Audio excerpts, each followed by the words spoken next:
జ్ఞాపకం ఉందా? 4 అంశాలు ప్రాముఖ్యంగా మనం కొద్దిగా ధ్యానం చేసుకున్నాం. మొదటిది అపోస్తలుల బోధ, చాలా ప్రాముఖ్యం. ప్రస్తుతానికి దేవుని సంఘము అపోస్తలుల బోధ మీద మాత్రమే కట్టబడవలసి ఉంది, నడవవలసి ఉంది. రెండవది సహవాసం, ఇది చాలా ప్రాముఖ్యమైనటువంటి అంశం. ఎందుకొరకు అని ఆలోచన చేస్తే, సహవాసం అనేది కోల్పోయినట్లయితే మనం ప్రతి ఒక్కటి కోల్పోతాం. చిన్న కుమారుడు తండ్రి దగ్గర నుంచి, ఇంటి దగ్గర నుంచి బయటికి వెళ్ళిపోయినప్పుడు మొట్టమొదటిగా కోల్పోయింది ఏంటి చెప్పండి? తండ్రితో సహవాసాన్ని కోల్పోయాడు. తండ్రితో సహవాసాన్ని కోల్పోయాడు కనుక సమస్తాన్ని కూడా కోల్పోయాడు. అంటే మనం దేవునితో సహవాసాన్ని కోల్పోతే మనం సమస్తము కోల్పోయినట్లే. అలా సమస్తాన్ని పోగొట్టుకున్న వారు ఎవరు చెప్పండి బైబిల్లో? ఒక్క పేరు చెప్పండి, మీరు చెప్పాలి. యోబుకి ఏం పోలేదు, గొర్రెలు మేకలకు పోయింది. సమస్తాన్ని పోగొట్టుకున్నవాడు ప్రసాద్ చెప్పాలి. ఏంటది? భార్యను పోగొట్టుకున్నా పర్లేదు, కానీ సమస్తాన్ని పోగొట్టుకున్నాడు. కయ్యను రక్షణ పోగొట్టుకున్నాడు. అంటే రక్షణ లేదని నీకేమి లేదు. దేవుని దగ్గర నుంచి వెలివేయబడ్డాడు. అతడి పాపములకు క్షమాపణ లేకుండా పోయింది. మెయిన్ ముఖ్యమైన అంశం ఏంటంటే తన పాపములకు ఇక ప్రాయశ్చిత్తం లేని పరిస్థితి వచ్చింది. అందు గురించి అతనిని బట్టి రాయబడిన మాటలు బైబిల్ గ్రంథంలో చాలా ఉన్నాయి. భక్తిహీనుల వేరు కదిలించబడుతుందని, వాళ్ళు అసలు ఎప్పటికీ నిలవరని, ఇలాగ ఎన్నో మాటలు రాయబడ్డాయి. అవన్నీ కూడా కయ్యని యొక్క జీవితంలో నుంచి మనం చూడవచ్చు. అందు గురించి సమస్తాన్ని పోగొట్టుకున్నాడు. అంటే దేవునితో సహవాసం పోయింది. అతడు దేవుని వద్ద నుంచి బయటికి వెళ్ళగొట్టబడ్డాడు.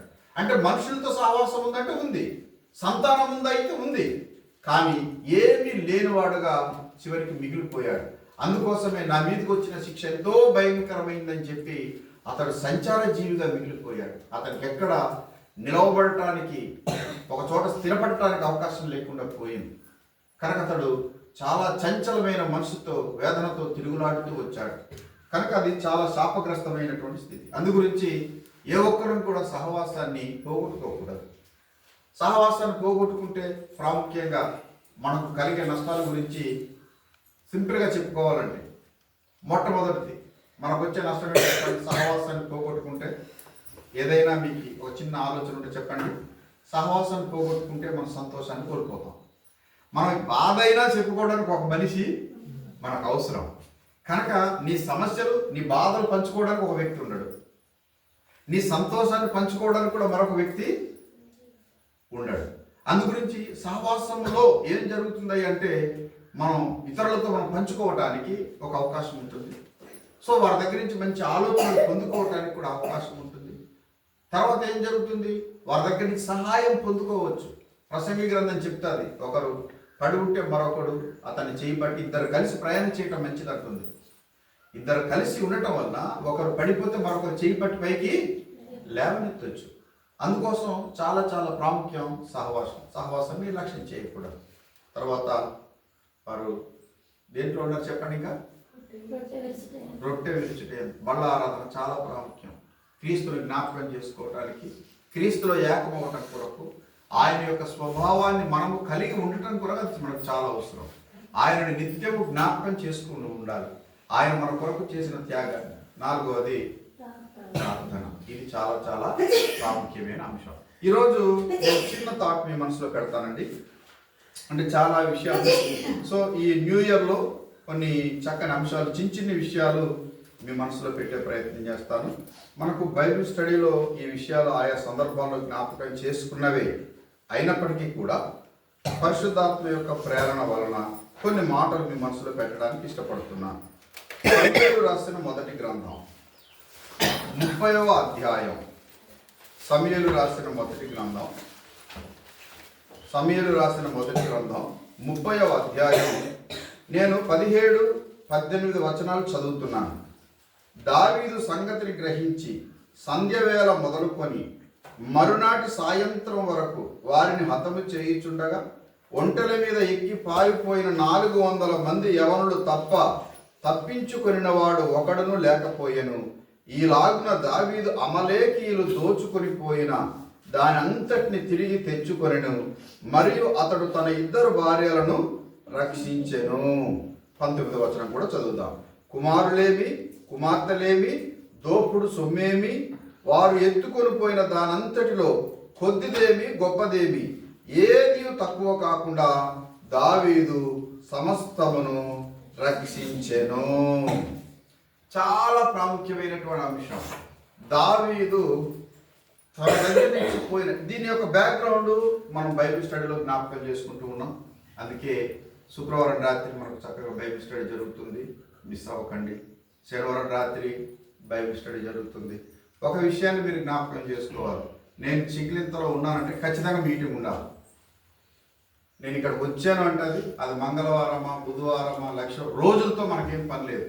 నేను ఎప్పుడు వస్తే ఏ రోజు రాత్రి నేను ఇక్కడ బస చేస్తే ఆ రోజు మీరందరూ తప్పనిసరిగా ఆయన సన్నిధికి వచ్చి మీరందరూ దేవుని యొక్క వాక్యాన్ని నేర్చుకోవడానికి మీరు కుతూహలం చూపించాలని మనం చేస్తున్నాను. ఇది చాలా చాలా ప్రాముఖ్యం. సో ఇక్కడ మనం కొంచెం బ్యాక్గ్రౌండ్ మనం చూసుకుంటే దావీదు వేరొక రాజు దగ్గర ఉన్నాడు. సౌలు దగ్గర నుంచి పారిపోయి వేరొక రాజు దగ్గర ఇతడు మకాం ఉన్నట్లుగా ఆకీసు అనేటటువంటి రాజు దగ్గర మకాం ఉన్నట్లుగా మనం చూస్తాం.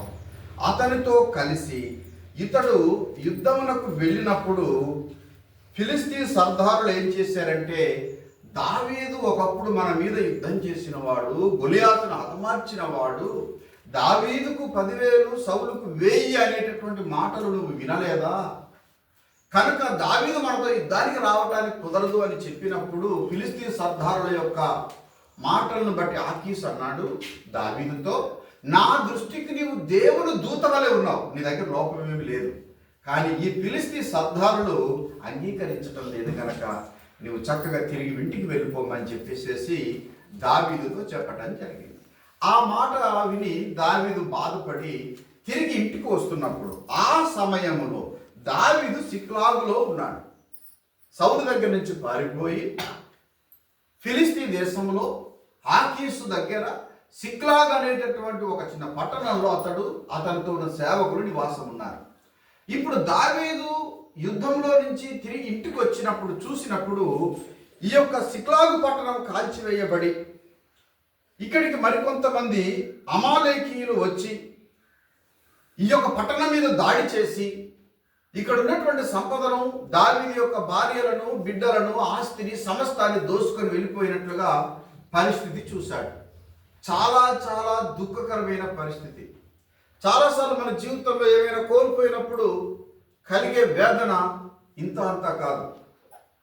మీరు ఇప్పుడు న్యూస్ చూస్తున్నారా? ఏమైనా అయ్యా ఒక్కటక్కడ అంటారా? లాస్ ఏంజల్స్లో, అమెరికా దేశంలో లాస్ ఏంజల్స్ అనేది ప్రపంచంలో ఉన్న కుబేర్లు గొప్ప వాళ్ళందరూ అక్కడే ఉంటారు. అంత గొప్ప పట్టణం. దురదృష్టవశాత్తు అక్కడ ఎలాగా నిప్పు అంటుకుందో తెలియదు కానీ వేల కొద్ది ఇల్లులు దగ్ధమైపోతున్నాయి. చాలా ఆస్తి నష్టం జరుగుతుంది. కార్లు కాలిపోతున్నాయి. అసలు ఆర్పలేకపోతున్నారు. దాని ఫైర్ సిబ్బంది కోసం అడిగితే వాళ్ళు ఏమంటున్నారంటే, ఇది గాలి వస్తుంది, దానివల్ల ఈ మంట ఆర్పలేకపోతున్నామని చెప్పేసి చెప్పడం జరిగింది. చాలా ప్రమాదకరమైనటువంటిది. సో కట్టుబట్టలతో వాళ్ళు బయటికి పరుగులెత్తుతున్నారు, ఉరుకులెత్తుతున్నారు ప్రాణం కాపాడుకోవటం కోసం. కనుక ఏదైనా ఆస్తి కోల్పోయినప్పుడు, ఏదైనా నష్టం జరిగినప్పుడు ఉన్నటువంటి వేదన ఇంత అంతా ఉండదు. సమస్తాన్ని కోల్పోతున్న పరిస్థితులు ఎంతో దుఃఖకరంగా ఉంటాయి. అందులో ప్రాముఖ్యంగా ఆస్తి కంటే కూడా ప్రాముఖ్యంగా బిడ్డల్ని కోల్పోవటం. అంటే బిడ్డలు కనిపించడం లేదు, భార్యలు కనిపించటం లేదు. సో ఇప్పుడు కుటుంబం, నా అన్న వాళ్ళు ఇంకెవరు వీళ్ళకు కనిపించలేదు. వీళ్ళందరూ ఎక్కి ఎక్కి ఏడ్చి విసిగిపోయారు. చాలా అలసట నొందేసి ఉన్నారు, చాలా వేదన చెందుతూ ఉన్నారు. ఇంత జరిగిన తర్వాత ఏడ్చాడు దావీదు కూడా, రొమ్ము కొట్టుకున్నాడు, బాధపడ్డాడు. వెంటనే దావీదు ఒకసారి దేవుని వైపు చూడటం ప్రారంభించాలి.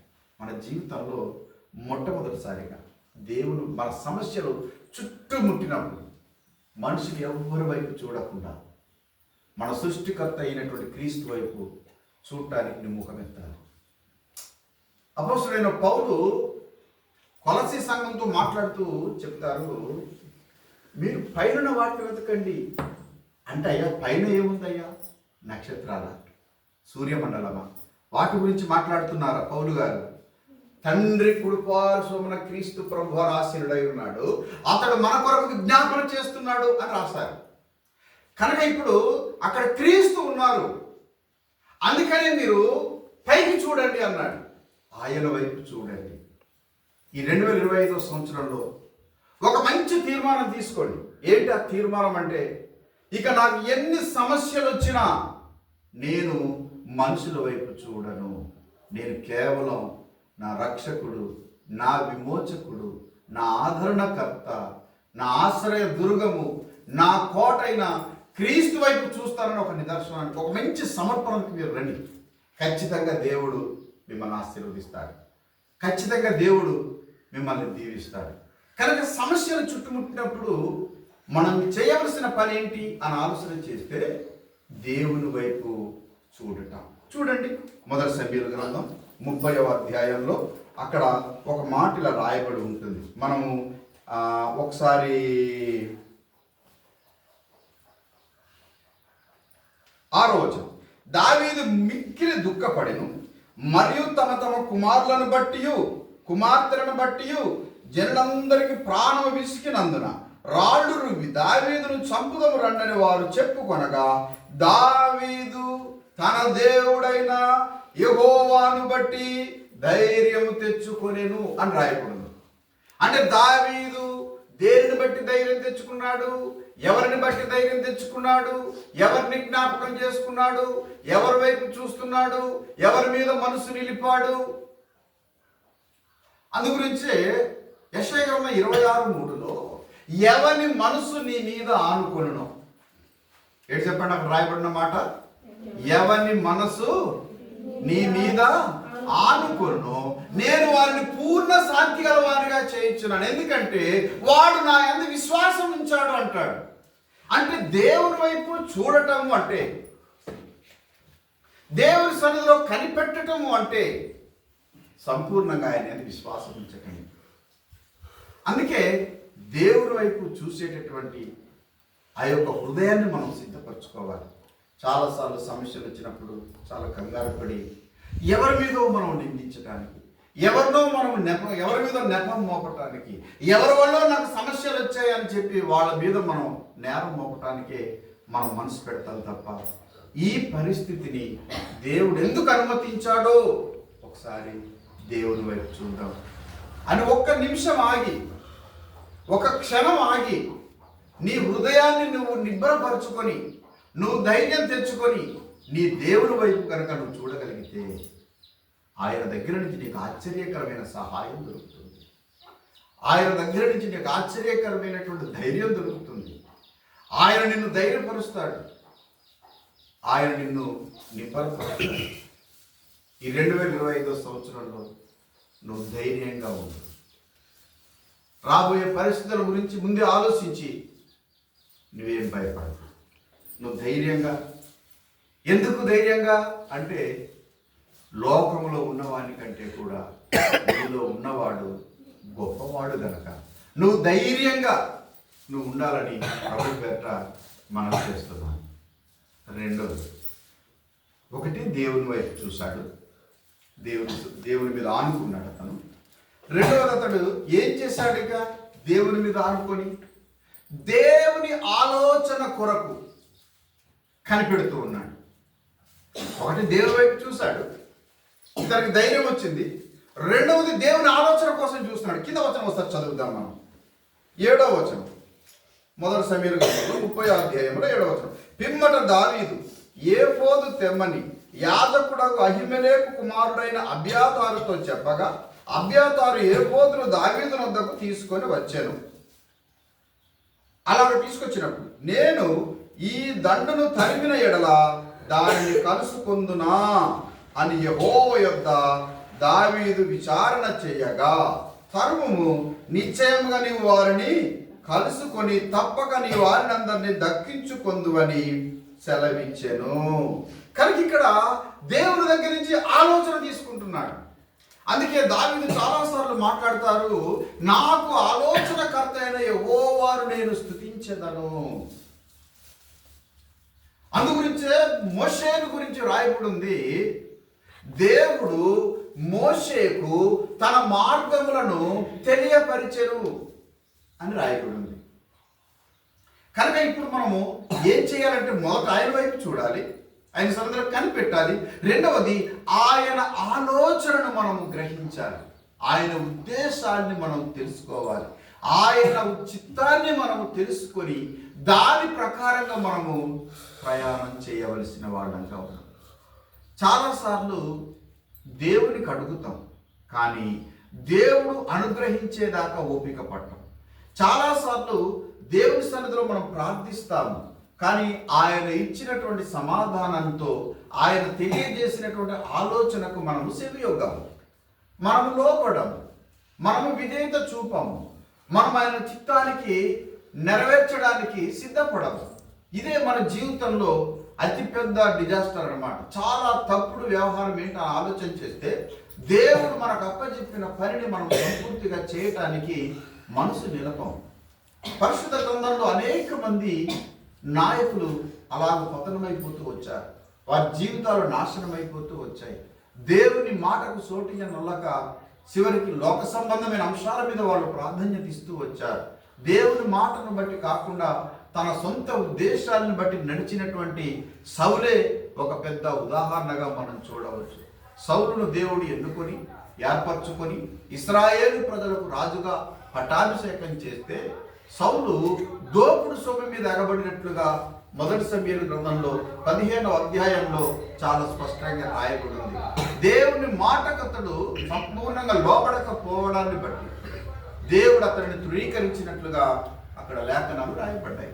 అందుగురించి దేవుని ఆలోచన ఏంటి?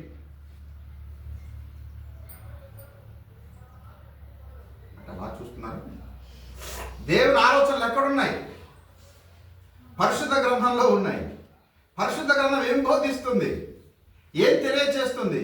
ఒకసారి ఒక రెండు మాటలు మనం చూద్దాం. ఆమోసు గ్రంథం చూడండి ఒకసారి. ఆమోసు గ్రంథం 1వ అధ్యాయం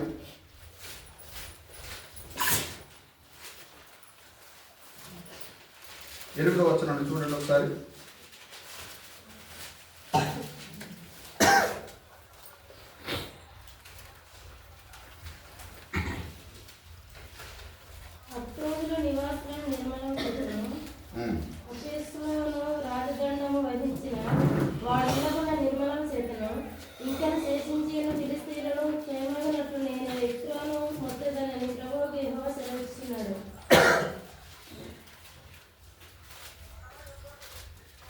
ఈ యొక్క ఆమోసు గ్రంథం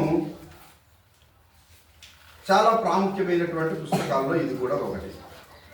ఈ ఆమోసు గురించి ఒక్కసారి మనం కొంచెం వెనకటి చరిత్రని కనుక మనం చూడగలిగినట్లయితే, ఇతడు ఒక పశువుల కాపరిగా దేవుని యొక్క వాక్యంలో చాలా స్పష్టంగా తెలియచేయబడింది. అయితే ఇక్కడ నా ముఖ్యమైనటువంటి ఉద్దేశం ఏంటి? దేవుని యొక్క చిత్తము, దేవుని యొక్క ఉద్దేశాలు ఇక్కడ చాలా స్పష్టంగా బయలుపరుస్తూ ఉన్నాడు. కొన్ని పట్టణాల గురించి, కొన్ని ప్రాకారాల గురించి, కొందరి జీవితాలను గూర్చి దేవుడు చాలా తెల్లంగా మాట్లాడుతూ వస్తున్నాడు. గాజాను గూర్చి, అదే రీతిగా అష్టోదులో నివాసులను గూర్చి, అదే రీతిగా అస్కేలోలో ఉన్నటువంటి వారిని గూర్చి, అదే రీతిగా మరి ఇక్కడ ఫిలిస్తీన్లను గూర్చి, ఇలాగూ దేవుడు అక్కడ ఉన్నటువంటి ప్రజలను గూర్చి చాలా జ్ఞాపకం చేసుకొని వారిని శిక్షించడానికి, వారిని సరిచేయటానికి దేవుడు తన తీర్పుల్ని వెల్లడి చేస్తూ వచ్చాడు. ఇది కూడా దేవుని యొక్క ఉద్దేశం అయినది. అయితే ప్రాముఖ్యంగా మనము దేవుని ఉద్దేశాలని ఏమి కలిగి ఉండాలి అంటే, దేవుడు ఏమై ఉన్నాడు అంటే, దేవుడు తీర్చే తీర్పును నీవు తీర్చకూడదు. దేవుడు శిక్షించువాడు, దేవుడు క్షమించువాడు, దేవుడు విడిపించువాడు. అది దేవునికి వర్తించినటువంటి అంశాలు. కానీ దేవుని పిల్లలుగా మనం ఏం చేయాలి? దేవుని ఆలోచనలు అంటే ఏమై ఉన్నాయి అని అంటే, నూతన నిబంధనలో క్రీస్తు ప్రభువారు చాలా పెద్ద సిట్టే చెప్పారు. చాలా ప్రాముఖ్యమైన విషయాలు చెప్పారు. ఏం చెప్పారు అంటే, శత్రువులను ప్రేమించమన్నాడు. ఎవరిని ప్రేమించమన్నాడండి? ఇక్కడ మనం చాలాసార్లు నిన్ను వారిని పొరుగు వారిని ప్రేమించుము అని అన్నారు. ఆ మాట యేసుక్రీస్తు వారు చెప్పిన ప్రాముఖ్యమైన సూత్రమైంది. అయితే అదొక్కటే కాదు, ఆ నిన్ను వారిని పొరుగువారు అని అంటే దాని అర్థం శత్రువులు కూడా ఉండొచ్చు. శత్రువులను కూడా నువ్వు ప్రేమించగలిగినటువంటి హృదయాన్ని నువ్వు సిద్ధం చేసుకోవాలి. శత్రువులను ప్రేమించడమే కాదు, మీ శత్రువులను దీవించడానికి కూడా చెప్పారు. ఏంటి చెప్పండి? శత్రువులను ప్రేమించాలి, శత్రువులను దీవించాలి. ఇక మన కుటుంబీకులనే మనం క్షమించలేము, కుటుంబాన్ని ప్రేమించలేము, కుటుంబీకుల్ని దీవించలేము. ఇక మరి శత్రువులు అంటే ఇప్పుడు మనకు కుటుంబమే మనకు ఇంత విషమైపోతుంటే, ఇక మన శత్రువుల్ని, నీకు హాని చేసిన వాళ్ళని, నీకు కీడు చేసిన వాళ్ళని నువ్వు ఎలా ప్రేమించగలుగుతావు? ఇది చాలా ప్రాముఖ్యమైన అంశం. మనం దీన్ని సీరియస్గా తీసుకోవాలి, చాలా సీరియస్గా తీసుకోవాలి.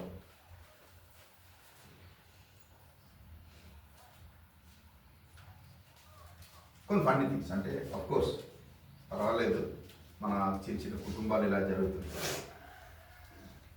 మనం తుడుచుకునే టవల్ ఎవరైనా ముట్టుకున్నారనుకోండి, అదే మనకి అలా చూస్తాం మనం, అది నాది. ఆ చిన్న టవల్ గురించి కూడా మనం స్వార్థం చూపిస్తాం, ఆ చిన్న సోపు గురించి కూడా మనం స్వార్థం చూపిస్తాం, ఓ చిన్న పేస్ట్ గురించి కూడా మనం స్వార్థం చూపిస్తాం. ఎంత సెల్ఫిష్గా ఉంటామో మనం, ఎంతో సెల్ఫిష్గా, ఎంతో స్వార్థాన్ని మనం కనపరుచుకుంటూ ఉంటాం. మనం చెప్పలేనంత స్వార్థం. అందుకే యేసుక్రీస్తు వారు ఏం చెప్పారంటే, నిన్ను వల్లే నువ్వు పొరుగు వారిని. కనుక ఇతరులు నీకు ఏం చేయాలని నువ్వు కోరుకున్నావు అది నువ్వు చేయు. ఆయన చెప్పినటువంటి మాట, ఇతరులు నాకు ఇలా చేస్తే బాగుండునని నువ్వు అనుకుంటున్నావు, అది నువ్వు వాళ్ళకి చేయమని చెప్పేసి ఆయన చెప్పారు. సో ఇది మనకు చాలా ప్రాముఖ్యమైనటువంటి అంశం. ఇక్కడ దావీదు మొదటిగా ఆయన చేసిన పని ఏంటంటే దేవుని వైపు చూడటం, రెండవది దేవుని యొక్క ఆలోచనలు తీసుకుంటున్నాడు.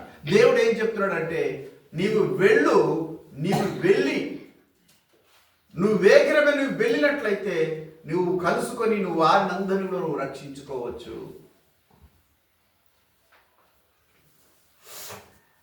ఎంత గొప్ప విషయం! నీ వారందరినీ కూడా నువ్వు రక్షించుకోవచ్చు. నువ్వు వెళ్ళు, ఎక్కడ ఆలస్యం చేయకుండా. దావీదు తనతో ఉన్నటువంటి 600 మందితో బయలుదేరి వెళ్తూ ఉన్నాడు. మనం చదువుతాం ఒకసారి ఏం జరిగిందో. 9వ వచనం. కాబట్టి దావీదు అతని యొద్దనున్న 600 మందియును బయలుదేరి బేసోరు వాగు గట్టుకు రాగా వారిలో 200 మంది వెనక దిగ విడువబడిరి. 600 మందిలో 200 మంది ఉండిపోయారు. అయినా దావీదు మాత్రం ఆగిపోలేదు. నీతో ఉన్న వాళ్ళందరూ నీతో ట్రావెల్ అవుతారు అనుకోకండి, నీతో ఉన్న వాళ్ళందరూ నీతో కొనసాగుతారు అనుకోకండి. ఈ జీవిత ప్రయాణంలో ఎందరో కొత్త వాళ్ళు ఎదురవుతుంటారు, ఎందరో పాత వాళ్ళు మన దగ్గర నుంచి దూరం అయిపోతూ కూడా ఉంటారు. కొంతమంది ఇక్కడ దావీదుతో బలహీనులైపోయి ఉండిపోయారు వాళ్ళు యుద్ధంలో. కానీ దావీదు మాత్రం ఆ 200 మంది విడవబడిపోయారు. వాళ్ళని చూసి ఇతడు డీలా పడిపోలేదు.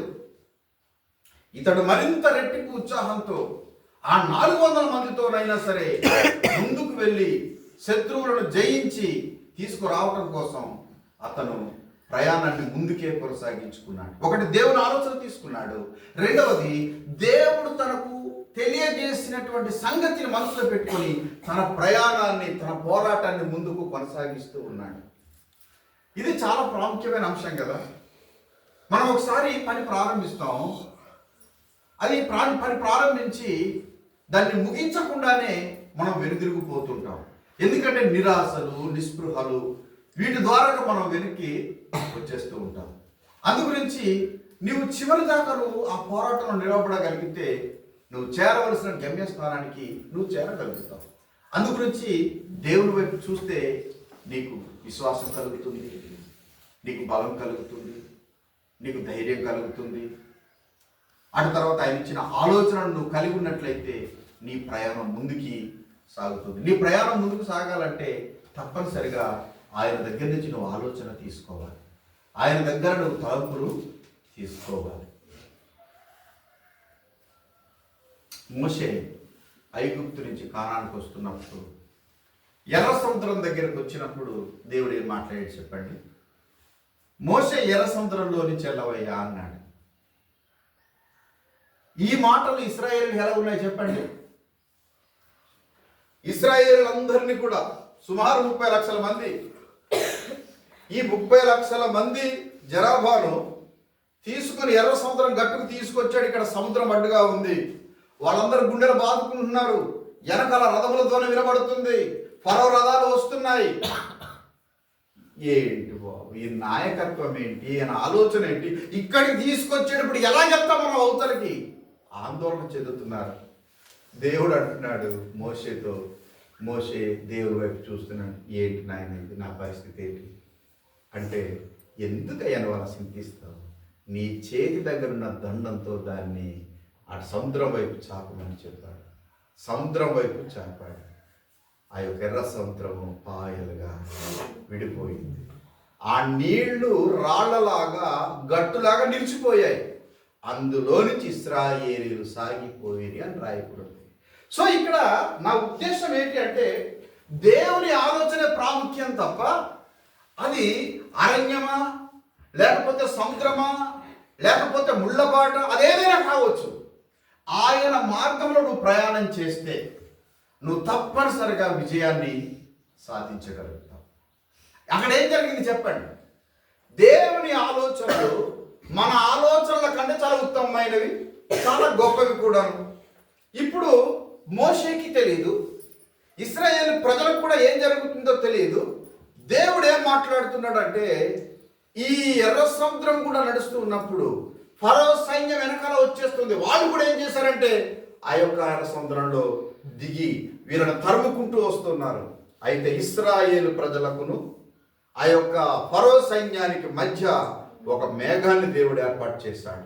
దేవుడు మాట్లాడుతున్నాడు మోషేతో, మోషే ఇప్పుడు నీవు చూస్తున్నటువంటి ఐగుప్తీయుణ్ణి ఇంకెప్పుడు నువ్వు జీవితంలో వారిని చూడవన్నాడు. ఈ మాట వాళ్ళకి అర్థం కాదు. ఏంటిది? 2024వ సంవత్సరంలో ఎన్నో సమస్యలు నువ్వు చూడవచ్చు, కానీ దేవుని ఆలోచన తీసుకొని దావీదు వలె నీ ప్రయాణాన్ని ముందుకు కొనసాగిస్తే ఏం జరగబోతుందంటే, నీవు 24లో చూసిన సమస్యలు, ఆ ఇరుకులు, ఆ ఇబ్బందులు, ఆ ఆపదలు, ఆ వ్యాధులు, ఆ బాధలు, ఆ సమస్యలు ఇంకెన్నడూ చూడకుండా దేవుడు సమాధి చేయగలడు. దేవుడికి స్తోత్రం చెప్పడం మరి గట్టిగా. అది జరగబోతుంది. ఎలాగునా అంటే దేవుని ఆలోచనే ప్రాముఖ్యం. నేను చాలాసార్లు చెప్పాను, దేవుని మహిమ కోసం నేను మరలా చెప్తున్నాను. నేను చాలాసార్లు మలేరియాతో, టైఫాయిడ్తో ఎంతో బలహీనమైపోయినటువంటి రోజులు ఉన్నాయి, కోమాలోకి వెళ్ళిపోయిన రోజులు ఉన్నాయి. నా బైబిల్లో 2-3 బైబిల్ పోగొట్టుకున్నాను నేను. కోమాలోకి వెళ్ళిపోయి హాస్పిటల్కి వెళ్ళి టెస్టులు చేయించుకొని ట్రీట్మెంట్ ప్రారంభించే సమయానికి కోమాలోకి వెళ్ళిపోయేవాడు. నేను ఒక్కడిని వెళ్ళేవాడిని హాస్పిటల్కి. ఆ కోమాలో నుంచి లేచి వచ్చినప్పుడు చూసుకుంటే ఇంటికి వచ్చిన తర్వాత చూస్తే నా బైబిల్ బ్యాగ్ ఉండేది కాదు. అక్కడ నా అడ్రస్ ఉంటుంది ప్రతి చోట.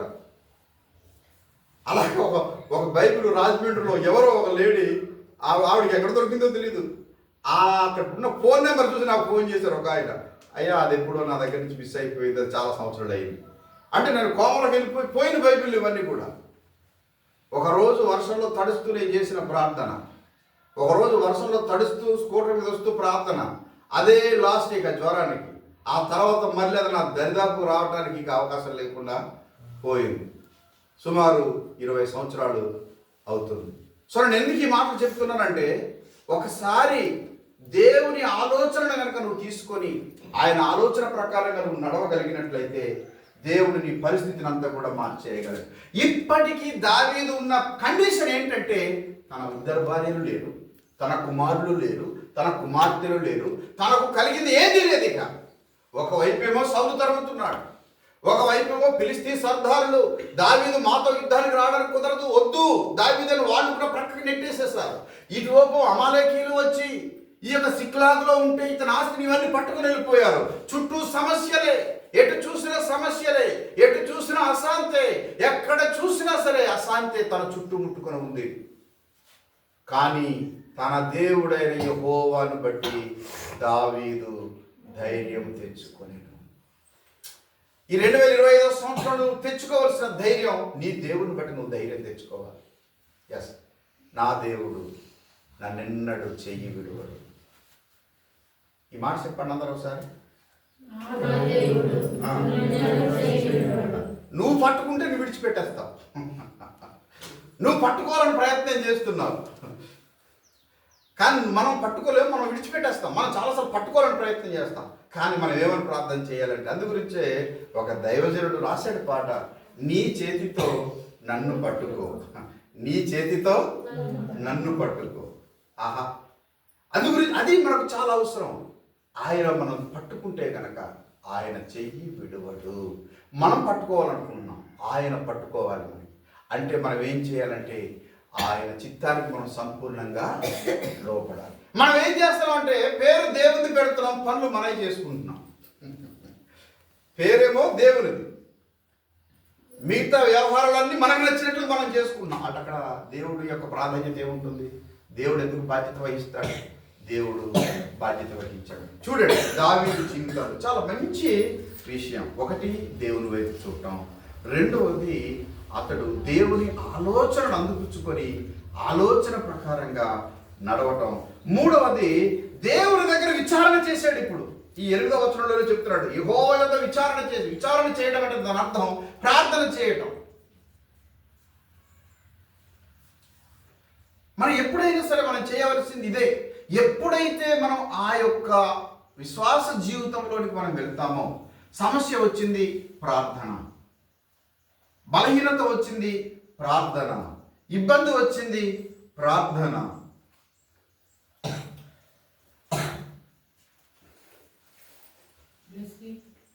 కొంతకాలం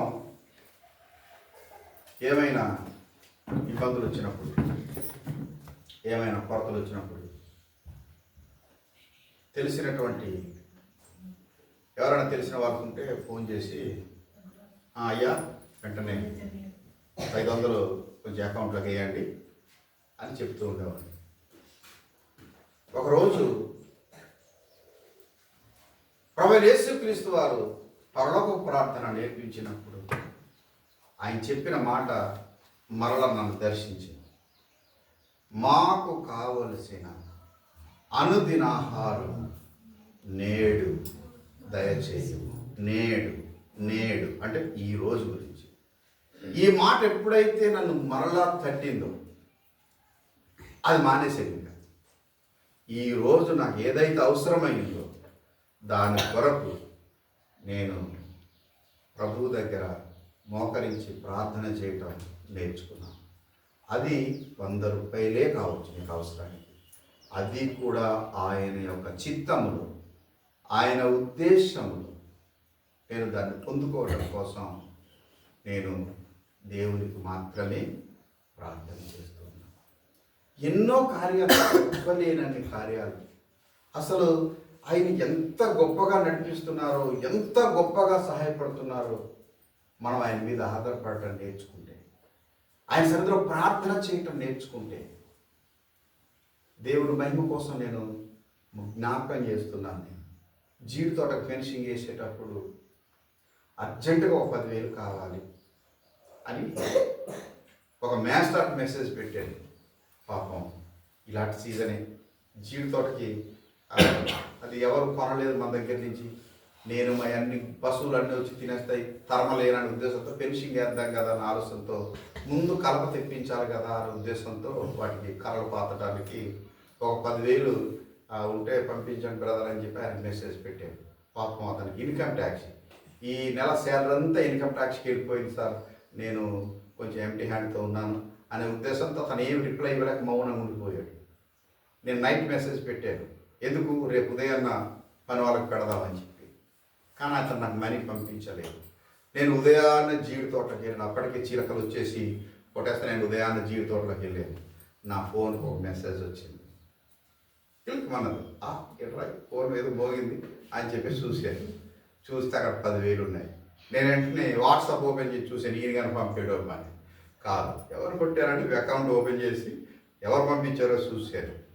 ఎవరు అంటే ఎవరంటే నాకు తెలిసిన వాళ్ళే, మా అమ్మాయి కోసం ప్రార్థించండి అని చెప్పి వాళ్ళు ప్రార్థన కోరి అక్కడ టెక్స్ట్ పెట్టారు, ప్రార్థన చేయండి అని చెప్పి పంపించారు. నేను అప్పు అడిగిన ఒక వ్యక్తి, అప్పు నా దగ్గర రాలేదు, కానీ దేవుని అవసరత ఉచితంగా. అంటే ఇది మనం ప్రతి సమయంలో మనం జ్ఞాపకం చేసుకోవాల్సినటువంటి అంశం. మీరు ఇలా అంటారు, మీరేమంటారంటే మీరు పాస్టర్ గారు కనుక మీకు అలా పంపించారంటే మాకెవరు, మీకు కూడా దేవుడు తన కార్యాలు నాకు ఎలా చేశారో మీకు అలాగే నాకు అప్పు ఇవ్వలేదు, కానీ దేవుడు ఉచితంగా పంపించాడు. దేవుడు మీ విషయంలో చేసే కార్యాలు చాలా గొప్పవిగా ఉంటాయి దేవుడి మీద ఆధారపడగలిగితే. అందుగురించి ప్రార్థన అనేది చూడండి, చుట్టూ విచారం, ఎక్కడ చూసినా ఎటు చూసినా అనుకూలమైన వాతావరణం లేదు. ఆకీసు ఫిలిస్తీ సర్దారులందరూ కూడా దావీదుని వెళ్ళిపోమని చెప్పారు. దావీదు వెనుదిరిగి వచ్చేసాడు. అక్కడ చూస్తే సౌలేమో చంపుతారని తరుగుతున్నాడు. అక్కడ సౌలు ఏదో ఒకరోజు చంపుతాడనే ఉద్దేశంతోనే ఆకీసు దగ్గరకు వచ్చాడు దావీదు. ఇక్కడ చూస్తేనేమో ఇప్పుడు భార్యని బిడ్డల్ని ఇతనితో ఉన్న 600 మందికి సంబంధించిన సంపాదన అంతా కూడా దోసుకొని శత్రువులు వెళ్ళిపోయారు. ఇప్పుడు ఇన్ని కుటుంబాలకు జవాబుదారితనం అయిపోయాడు ఇప్పుడు దావీదు. ఏం చేయాలి ఇప్పుడు అంటే తన దేవుడిని బట్టి ధైర్యం తెచ్చుకున్నాడు.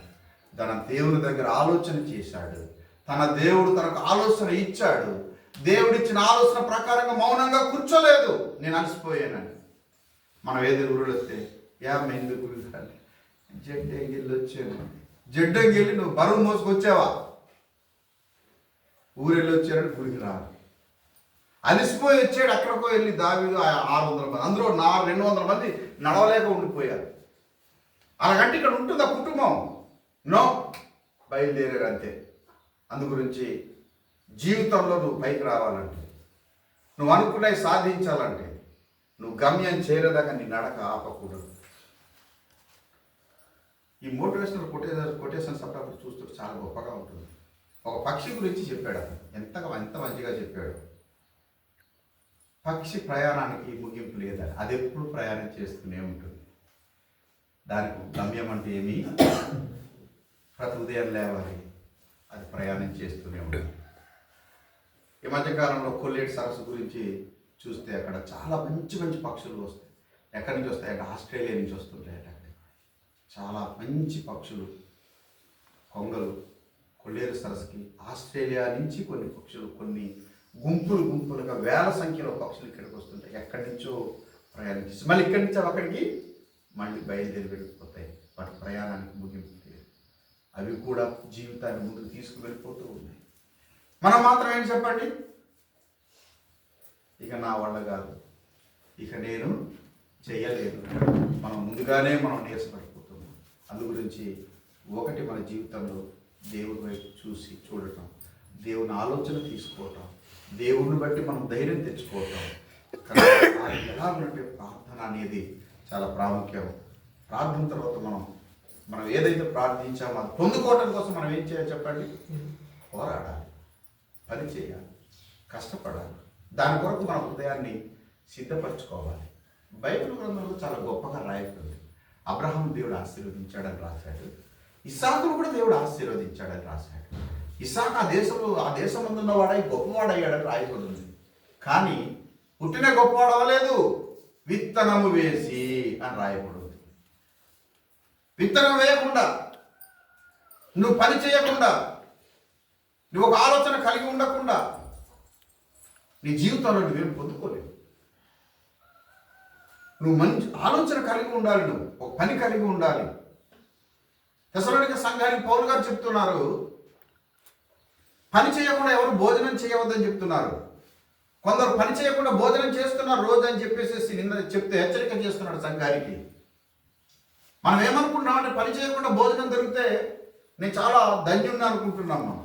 కానీ పెందలకడ వెళ్ళిపోతాం. మనం పని చేస్తేనే కొద్దికాలం బ్రతుకుతాం. ఆ సంగతి మనకు అర్థం కావటం లేదు. అందుగురించి చాలా జాగ్రత్త. మనం ఎప్పుడు కూడా పోరాటానికి మనం సిద్ధంగా ఉండాలి. అది పొందుకునేదా ఎక్కడ కూడా మనం ఆదికాండం 24వ అధ్యాయం 1వ వచనం చదవండి ఒకసారి, పరిశుద్ధ గ్రంథాన్ని తీసి. అక్కడ ఏం రాయబడింది? ఆదికాండం 24వ అధ్యాయం 11వ వచనం తీసి చూడండి. అక్కడ ఏం రాయబడింది? సాయంకాలమందు స్త్రీలు నీళ్లు చేదుకొనవచ్చు వేరకు ఆ ఊరి బయటనున్న నీళ్ళ బావి యొద్ద. అమ్మ నేనేం చెప్పాను, నువ్వేం చదువుతున్నావు? 24:11. నువ్వు 11 వర్షాలు 24 మొదటి వచనం. అబ్రహాము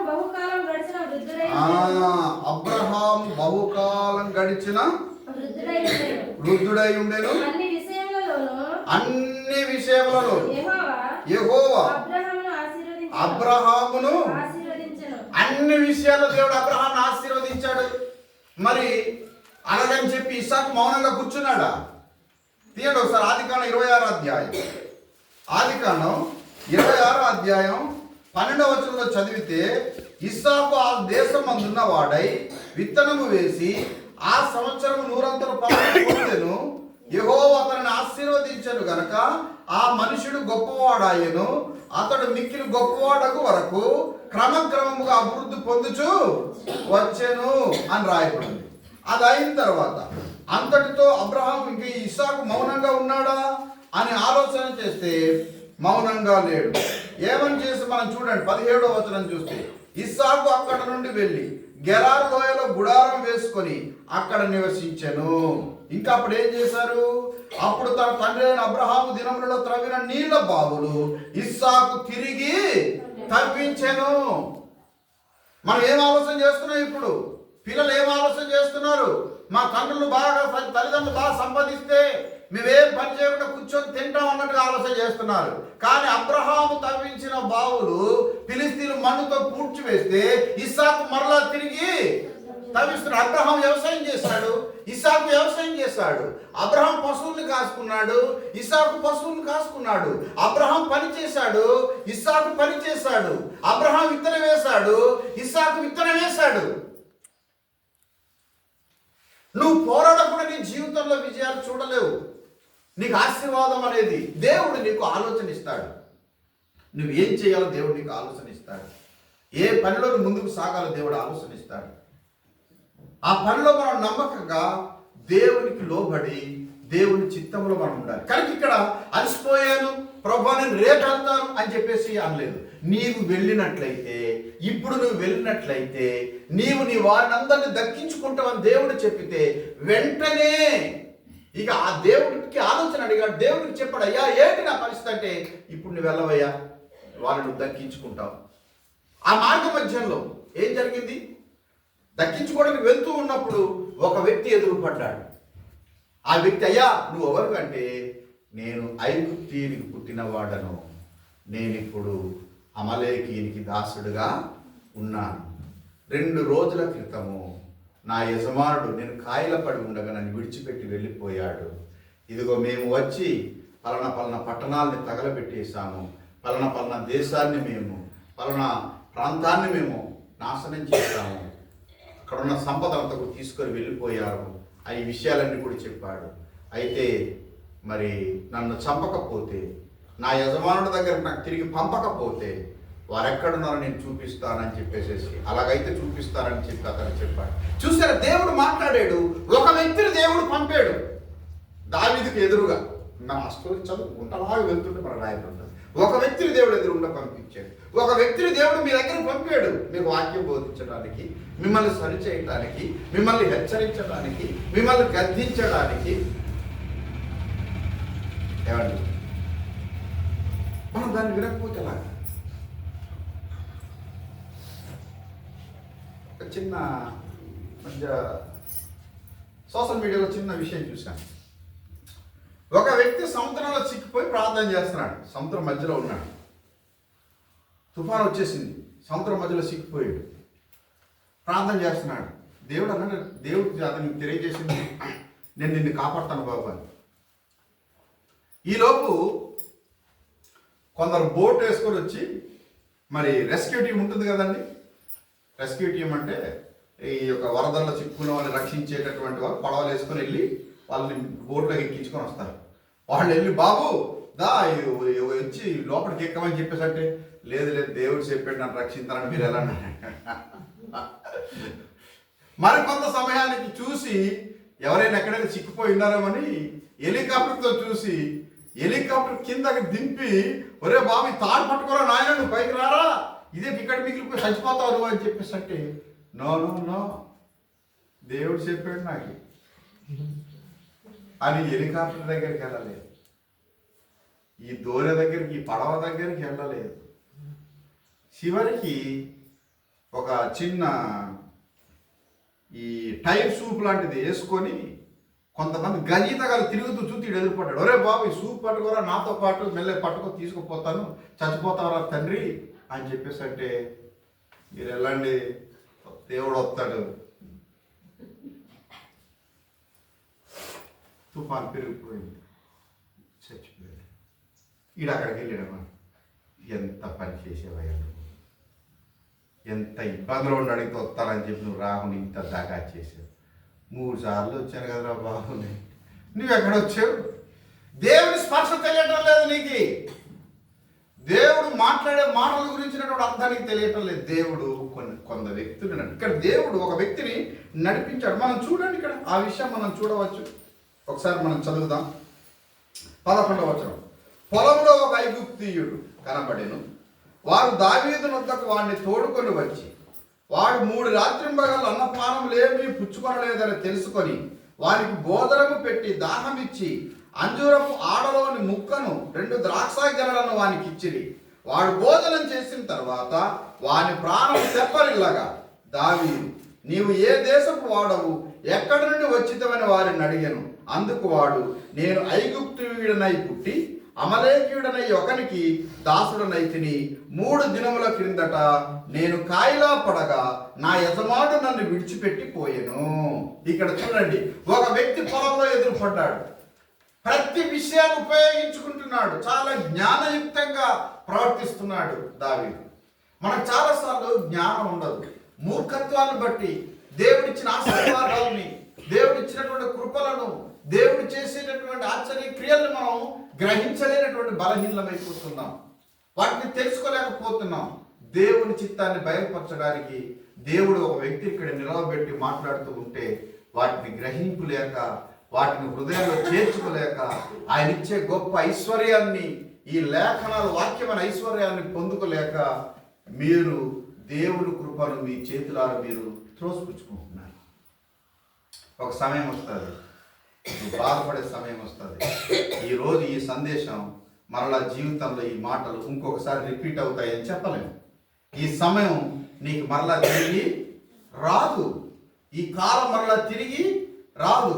ఇది ఎంతో విలువైన సమయం అయింది. ఈ సమయంలో దేవుడి మాటలు జ్ఞాపకం చేస్తున్నాడు. ఆ వ్యక్తిని తీసుకొచ్చారు, ఆ వ్యక్తి నేను పలానా. ఇప్పుడు ఏం చెప్పారంటే 14వ వచనం చదివితే, మేము దండెత్తి కేరేతీల దక్షిణ దేశమునకును యూదా దేశమునకును కాలేబు దక్షిణ దేశమునకును వచ్చి వాటిని దోసుకొని సిక్లాగును కాల్చివేసిమని చెప్పాను. ఈ సిక్లాగులోనే దావీదు కుటుంబము, ఈ 600 మంది వీళ్ళందరూ సిక్లాగులోనే ఉన్నారు. కనుక వీరు ఇజ్రాయేల్ దేశంలోనికి వెళ్ళి ఆ యొక్క యూదా దేశాన్ని, దక్షిణ దేశాన్ని, కాలేబు దక్షిణ దేశాన్ని, వీటన్నింటినీ కూడా దోసుకొని వచ్చి సిక్లాగును తగలబెట్టామని చెప్పి ఇతడు సమాచారం చెప్పాడు. ఆ దండును కలుసుకున్నటకు నీవు నాకు దోవ చూపుదువా అని దావీదు వాడిని అడగగా, వాడు నేను నిన్ను సంపననియు నీ యజమాని వశం చేయననియు దేవుని బట్టి నీవు నాకు ప్రమాణం చేసిన ఎడల ఆ దండును కలుసుకొనుటకు నీకు తోవ చూపుదునెను. తరువాత వాడు వారి దగ్గరకు దావీదును నడిపింపగా ఫిలిస్తీన్ల దేశంలో నుండి యూదా దేశంలో నుండి తాము దోచుకొని తెచ్చిన సొమ్ముతో తులదూగుచు వారు ఆ ప్రదేశమంతట చెదిరి అన్నపానములు పుచ్చుకొనుచు ఆటపాటలు సలుపుచు నుండిరి. దేవుడు ఒక వ్యక్తిని పంపించాడు. ఆ వ్యక్తిని దావీదు గ్రహించాడు. జ్ఞానవంతులు, తెలివైన వాళ్ళు ప్రతి విషయాన్ని కూడా సద్వినియోగం చేసుకుంటారు. ప్రతి విషయాన్ని కూడా సద్వినియోగం చేసుకుంటారు, ఉపయోగించుకుంటారు. జ్ఞానం లేని వాళ్ళు యోచింపగా ఆపదలో పడుదురు అని బైబిల్ తెలియచేస్తుంది. జ్ఞానము లేనివారు దేవుని విసర్జించి లయమగుదురు అని దేవుని వాక్యం తెలియచేస్తుంది. కనుక ఇక్కడ దావీదు చాలా జ్ఞానయుక్తంగా దేవునికి అడిగాడు. నువ్వు వెళ్ళు, నువ్వు వారిని కలుసుకుంటావని చెప్పాడు. వెళుతూ ఉంటే ఒక వ్యక్తి తనకి ఎదురుపడ్డాడు. ఆ వ్యక్తి ద్వారా సమాచారం అంతా కూడా దేవుడు ఇచ్చాడు.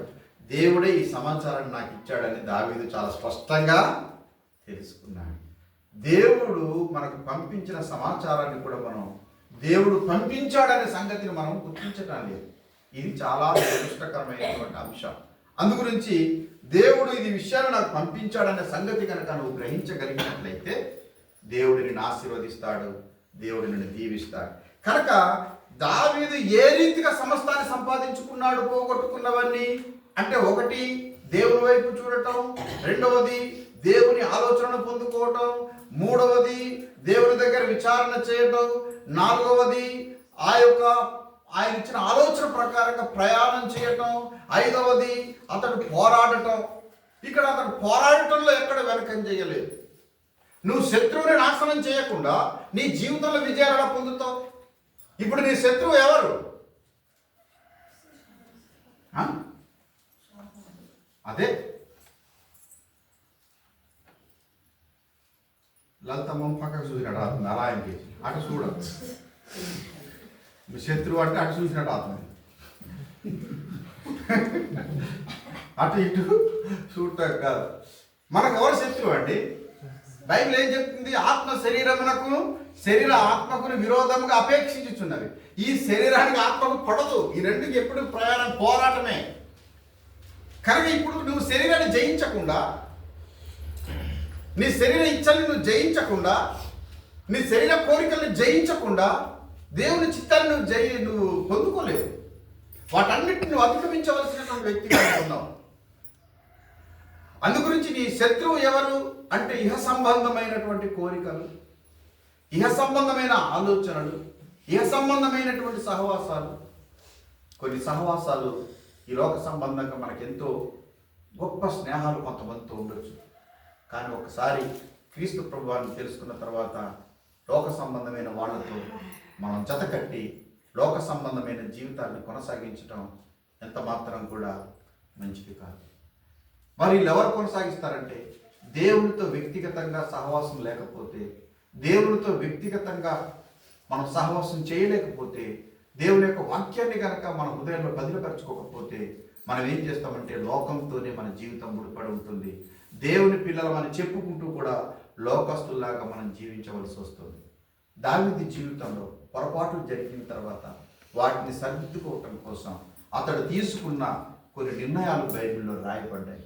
119వ కీర్తనలో అతడు చెప్పాడు, చాలా స్పష్టంగా చెప్పాడు. 11వ వచనంలో, నీ ఎదుట నేను పాపము చేయకూడనట్లు నీ వాక్యమును నా హృదయమందు ఉంచుకొని ఉన్నాను అన్నాడు. 119వ కీర్తన 37వ వచనంలో రాసుకొచ్చాడు అతడు. ఏం రాశాడు? 119వ కీర్తన 37వ వచనం చదవండి ఒకసారి తీసి. వ్యర్థమైన వాటిని చూడకుండా నా కన్నులు, వ్యర్థమైన వాటిని చూడకుండా కన్నులు. ఒకసారి చూసాడు, వ్యర్థమైంది, జీవితం కొలాప్స్ అయిపోయింది, ఎన్నో సమస్యలు, ఎన్నో ఆపదల్లో పడ్డాడు, జీవితం సరి చేసుకున్నాడు. ఏం చేశాడు దావీదు? 51వ కీర్తనలో రాసుకొస్తాడు చాలా స్పష్టంగా, అయ్యా రక్తపరాధం నన్ను విడిపించుమని ప్రార్థన చేశాడు. శుద్ధ హృదయం నూతనంగా నాలో మరలా కలగ చేయమని ప్రార్థన చేశాడు. సమ్మతి గల మనసు నాకు దయచేయమని ప్రార్థన చేశాడు. రిపెంటెన్స్, పశ్చాత్తాపంలోకి రావాలి. మీ జీవితాల్లో ముందుకు సాగాలంటే పశ్చాత్తాప జీవితాన్ని కలిగి ఉండాలి. మిమ్మల్ని అభ్యంతరపరిచే శరీరం యొక్క ఇచ్చల్ని, కోరికల్ని చంపుకోవాలి. ఇది మన జీవితాన్ని చాలా నాశనం చేస్తుంది, పాడు చేస్తుంది. అందుగురించి దేవునికి ఇష్టమైన పిల్లలుగా మనం జీవించడానికి మన హృదయాన్ని సిద్ధపరచుకోవాలి. దావీదు సమస్యల నుంచి విడుదల పొందడానికి దేవుని వైపు చూడటమే కాకుండా దేవుడిచ్చిన ఆలోచనను తన జీవితంలో నెరవేర్చుకుంటూ, దేవుడిచ్చినటువంటి ఉద్దేశాన్ని నెరవేర్చుకుంటూ, తాను పోరాటంలో ఎక్కడా అలయకుండా, సమస్యలకుండా ముందుకు సాగుతూనే వచ్చాడు. మీ జీవితంలో విజయం పొందాలి, ఆశీర్వదించబడాలంటే ఈ ప్రయాణంలో నువ్వు పని చేయకుండా మౌనంగా ఉండటానికి కుదరదు. నీ తల్లిదండ్రులు సంపాదించిన దాంతో నేను సుఖిస్తాననుకోవటం కరెక్ట్ కాదు.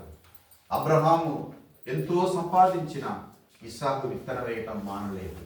అబ్రహాం ఎంతో అతనికి సమకూర్చి పెట్టిన ఇస్సాకు బావులు తవ్వించటం మానలేదు. మన అబ్రహాం ఎంతో సమకూర్చినా సరే దాన్ని కాపాడుకునే విషయంలో ఎంతో శ్రద్ధ కలిగి ఇస్సాకు ఉన్నట్లుగా దేవుని వాక్యంలో రాయబడింది. ఇస్సాకు తన వ్యక్తిగత జీవితాన్ని చాలా గొప్పగా కాపాడుకున్నాడు. అబ్రహాం చేసిన పొరపాటు ఇస్సాకు చేయకుండా తన జీవితాన్ని కాపాడుకున్నాడు. అబ్రహాము 2 భార్యల తర్వాత కూడా పెళ్లిళ్ళు చేసుకున్నాడు, కానీ ఇస్సాకు అట్లా చేయలేదు. ఇస్సాకు ఆ మార్గంలో ప్రయాణించి కనుక కొన్ని విషయాలు మనం చాలా జాగ్రత్తగా లేఖనాల్లో చదివి ధ్యానించినప్పుడు నేర్చుకోవాల్సినటువంటి అంశాలు ఎన్నో ఉంటాయి. వాటిని మనము నేర్చుకోవాల్సినటువంటి వాళ్ళగా ఉన్నాం. కనుక మనం ఏదో మన తల్లిదండ్రులు సంపాదిస్తే నేను హ్యాపీగా ఉందును అని చెప్పి వాళ్ళ మీద మనం నేర వేసుకుంటూ కాలాన్ని వృధా చేసే దానికంటే కూడా నువ్వు రాబోయే తరానికి నువ్వు ఏం చేయబోతున్నావు, నీ విడుదలకు ఆ భక్తి యొక్క విలువల్ని, దైవికమైన జీవితం యొక్క విలువలను నేర్పించగలుగుతున్నావా? ఆధ్యాత్మిక జీవితాన్ని నేర్పించగలుగుతున్నావా? దేవుని మార్గంలో నడవడం నేర్పించగలుగుతున్నావా? నీ ప్రార్థన జీవితం వారికి ఒక రోల్ మోడల్గా ఉండగలుగుతుందా? నీ యొక్క వాక్య పఠనం చూసి వారు ఇన్స్పైర్ అవుతున్నారు, వారు ఏమైనా ప్రోత్సహింపబడుతున్నారా? కనుక నీవు నీ బిడ్డలకు మంచి మాదిరినిచ్చే తండ్రిగా, నువ్వు మంచి మాదిరినిచ్చే మంచి సహోదరుడిగా, మంచి మాదిరినిచ్చే ఒక భర్తగా, ఒక భార్యగా ఉండగలిగితే మన కుటుంబాలు ఎంత బాగుంటాయో, ఎంత అద్భుతంగా ఉంటాయో. కనుక మీ ప్రార్థన జీవితాలు మీ కుటుంబాన్ని కట్టేవిగా ఉండాలి, మీ జీవితాన్ని సరిచేసేవిగా ఉండాలి. కనుక మీ విశ్వాసాన్ని ఒట్టు పొందించేవిగా ఉండాలి, మీకు ధైర్యంతో నింపేవిగా ఉండాలి. మీ గుండె నిండా ధైర్యం నింపగలిగింది మీరు కలిగిన విశ్వాసం. దావీదు అందరూ అలసిపోయి విసిగిపోయి రాళ్లతో కొట్టి చంపదాం అనుకున్న వాళ్ళు కూడా తిరిగి దావీదుతో ప్రయాణమై ముందుకు సాగారంటే దావీదు ఎంత గొప్పగా దేవుణ్ణి ఆరాధిస్తున్నాడో, ఎంత గొప్పగా దేవుణ్ణి కలిగి ఉన్నాడో. అందుకే రాయబడి ఉంది. ఈ యొక్క చివరి మాటలు మనం చదువుకోవచ్చు. ఎంత గొప్పగా రాయబడిందో 17వ వచనం నుంచి చదువుతాం. 30వ అధ్యాయం, మొదటి సమూయేలు గ్రంథం 30వ అధ్యాయం 17వ వచనం నుంచి చదువుతున్నాం. దావీదు సంగతిని గ్రహించి సంధ్యావేళ మొదలుకొని మరునాటి సాయంత్రం వరకు వారిని చేయించుండగా ఒంటెల మీద ఎక్కి పారిపోయిన 400 మంది యవనులు తప్ప తప్పించుకొనిన వాడు ఒకడును లేకపోయెను. ఈలాగున దావీదు అమలేకీలు దోచుకొని పోయిన దానినంతటిని తిరిగి తెచ్చుకొనెను. మరియు అతడు తన 2 భార్యలను రక్షించెను. కుమారులనేమి కుమార్తెలనేమి దోపులతోనేమి వారు ఎత్తుకొని పోయిన దానినంతటిలో కొద్దిదేమి గొప్పదేమి ఏది తక్కువ కాకుండా దావీదు సమస్తమును రక్షించుకొనెను. నీ జీవితంలో కూడా నీవు ఏదైనా పోయిందనుకుంటే, ఏదైనా పోగొట్టుకున్నాను అనుకుంటే, నువ్వు పోయినవన్నీ నువ్వు తిరిగి సంపాదించుకోవటానికి ఒకే ఒక మార్గం నువ్వు ఆయన వైపు చూడటం, ఒకే ఒక మార్గం ఆయన ఆలోచన తీసుకోవటం, ఒకే ఒక మార్గం ఆయన విశ్వాసం ఉంచటం, ఒకే ఒక మార్గం ఆయన చెప్పినట్లుగా నువ్వు బయలుదేరి నీ యొక్క విశ్వాస జీవితాన్ని ముందుకు తీసుకుని వెళ్ళటం, పోరాడటం. ఒకే ఒక మార్గం శత్రువుల్ని పూర్తిగా నాశనం చేయటం. నీ శత్రువులు బైబిల్ గ్రంథంలో రాయబడి ఉంది. గలతీ పత్రిక 5వ అధ్యాయం 19వ వచనం. శరీర కార్యములు స్పష్టమై ఉన్నవి. అవేమనగా చాలా స్పష్టంగా జారత్వాన్ని గూర్చి, అక్కడ ప్రతి ఒక్క శరీర కార్యాలన్నింటిని గూర్చి రాయబడి ఉన్నాయి. వాటిని చంపినట్లయితే మనం జీవించగలుగుతాం, మనం ఎదగగలుగుతాం. కనుక నీ శత్రువు అంటే నీ బంధువులు కాదు, నీ రక్త సంబంధులు కాదు, నీ స్నేహితులు కాదు. నీ శత్రువు నీ శరీర కార్యాలే. అందుకోసమే దావీదు చెడ్డవాటిని, వ్యర్థమైన వాటిని చూడకుండా నా కళ్ళు తిరిపి వేసుకుంటాను అని చెప్పేసి అంటున్నాను. ఇదిగో నేను పాపం చేయకుండా నా హృదయంలోని వాక్యాన్ని ఉంచుకుంటాను అంటున్నాను. నా పాదములు ఇదిగో జారిపోయే పరిస్థితి వచ్చింది, కానీ వాటిని జారకుండా నువ్వు కాపాడేవు అని తన మార్గాల్ని సరిచేసుకుంటూ ఉన్నాడు. ప్రతిదాని విషయంలో దేవునికి అప్పగించుకొని దేవుని చిత్తానుసారంగా. అందుకోసమే శత్రువుల్ని నాశనం చేశాడు. తనకు కావలసినవన్నీ కూడా తిరిగి మరలా దేవుడు అనుగ్రహించాడు, వాటిని సంపాదించుకున్నాడు. ఏవేవి కోల్పోయావని నువ్వు అనుకుంటున్నావో 2024 సంవత్సరంలో వాటన్నిటిని నువ్వు తిరిగి పొందుకోవటానికి దేవుడు సహాయం చేస్తాడు. కానీ నీ శరీరం నీ మీద పెత్తనం చేయకూడదు.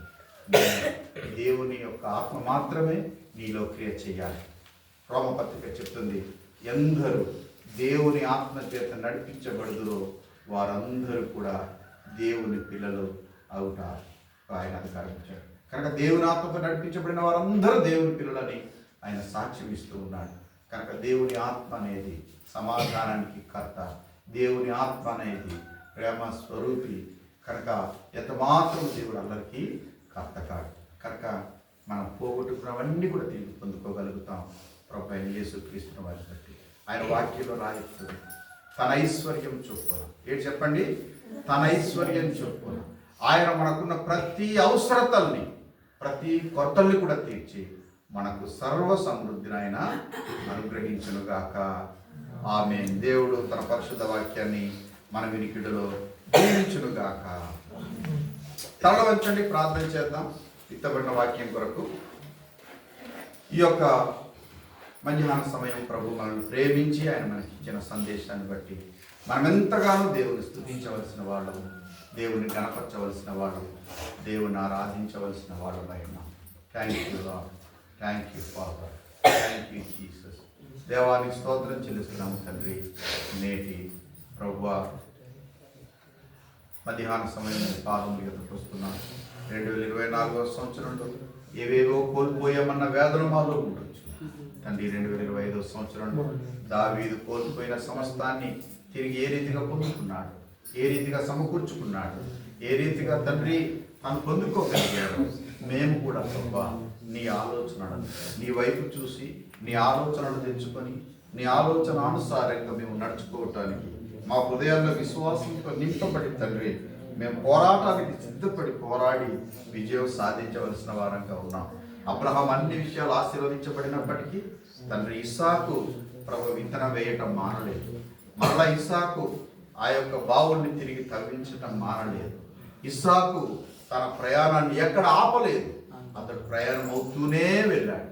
తండ్రి మేము కూడా మా జీవితంలో మేమేం కలిగి ఉన్నా సరే ముందుకు సాగటం ఆపకుండా ఈ ప్రయాణంలో ముందుకు సాగటానికి కావలసిన కృపను అనుగ్రహించుకొని ప్రార్థన చేస్తూ ఉన్నాం.